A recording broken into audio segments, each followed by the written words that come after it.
Ernie Banks and Minnie Minoso are two of Chicago's greatest baseball legends, but they also played a pivotal role in the integration of Major League Baseball. A new book that looks at how their careers on and off the field impacted more than just Chicago. It's called Justice Batted Last, Ernie Banks, Minnie Minoso, and the Unheralded Players Who Integrated Chicago's Major League Teams, written by baseball historian Don Zaminda.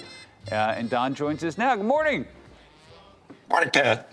Good to have you on. Well, obviously, you know, the Major League Baseball color barrier integrated in 1947, but so many great black baseball players before then, decades of black players.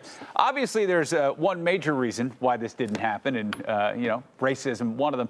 Were there other factors at play, though, specifically in Chicago taking so long to break the color barrier? Well, Chicago had a long history of black baseball. Some of the best black players played for a team like the Chicago American Giants, which were an outstanding team in the Negro National League. But I think the biggest thing was that the owners were just afraid that fans wouldn't accept black players on the field.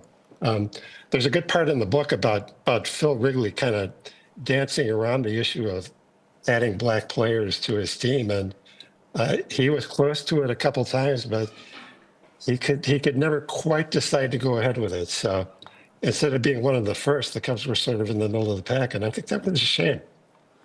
Yeah, you know, it's kind of hard to believe now that there was a time when the White Sox consistently outdrew the Cubs, and Minnie was a big reason why.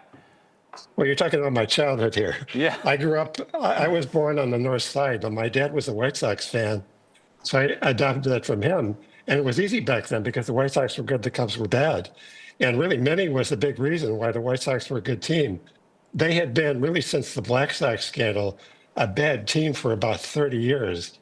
And Minnie joins the team in 1951. All of a sudden, they're a pennant contender. And basically, they were a pennant contender every year that he was with the team. He really made a huge difference. And I think people learned from that how valuable a player like that could be. Plus, they saw that he had a big effect on attendance. People wanted to come out to see this guy because he was so exciting. So there was no reason not to integrate after that. Yeah, and they integrated at a time where there was perhaps a little bit more racial tension in Chicago, specifically something that happened in Cicero around that time. That's right. Yeah, right in the middle of Minnie's first season in 1951, right before the All-Star break, a black family tried to move into an apartment building in Cicero, only 9 miles away from Comiskey Park. Harvey Clark was the guy's name. And they wouldn't let him in.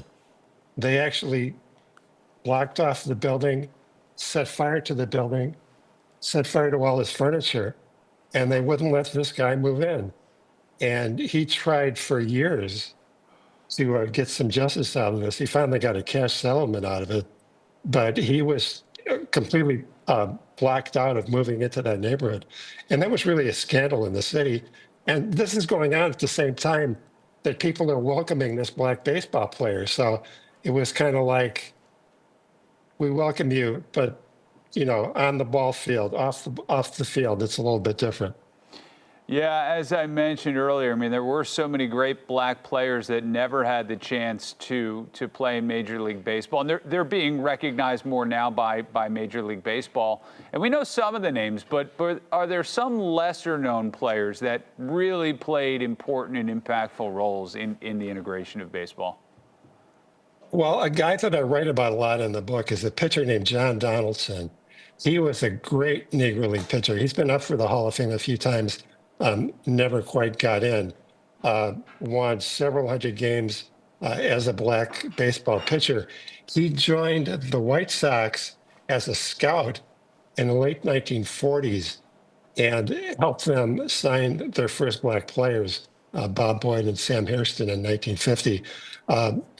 But times being what they were, Donaldson, he actually recommended the White Sox sign Willie Mays. They didn't agree with that. They didn't sign him. In 1953, when Ernie Banks was with the Kansas City Monarchs, Donaldson wanted them to sign Ernie Banks. And Frank Lane, who was the general manager, had his scouts look at Banks, and they didn't think he was good enough. So Donaldson got so disgusted that he quit, which you couldn't blame him for. All right, well, the book is Justice Batted Last. Ernie Banks, Minnie Minoso, and the unheralded players who integrated Chicago's major league teams. For more, you can follow Don on X. Don, thanks so much. Thank you, Pat.